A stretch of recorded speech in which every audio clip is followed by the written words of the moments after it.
తండ్రిని కాదని 150-200 మందిని తీసుకుపోయి ఈ రోజు వచ్చి చర్చ్ నాది, స్థలం నాది, నేను చెప్పినట్టు మీరు వినాలి అంటే మేము పెద్ద మనుషుల దగ్గర తీసుకెళ్ళి మాట్లాడితే నేను చర్చ్ పేరు రాస్తానని చెప్పినాడు.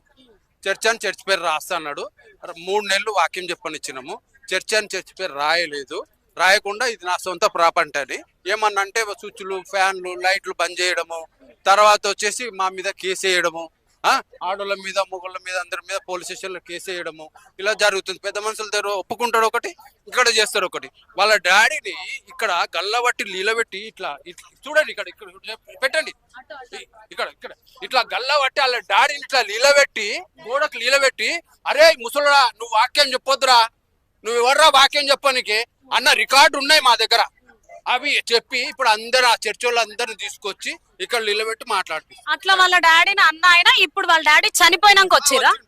వాళ్ళ మమ్మీ తీసుకురానని మాతోటి చెప్పింది. వాళ్ళ మమ్మీ తీసుకొచ్చేసి ఇప్పుడు ఆయన పాలు వస్తలేడు కిందికి, వాళ్ళ మమ్మీ వస్తలేదు కిందికి. అగో ఇది మా దగ్గర ఉన్న ప్రూఫ్స్. సో చూస్తున్నాం కదా, ఫస్ట్ గ్లోబల్ ఫెయిత్ మినిస్ట్రీ అని ఉండే జనవరి వరకు ఈ పేరు ఉన్న దాన్ని చాలా తెలివిగా మళ్ళీ మార్చేసుకొని ఈ పేరు ఒప్పందం చేసుకొని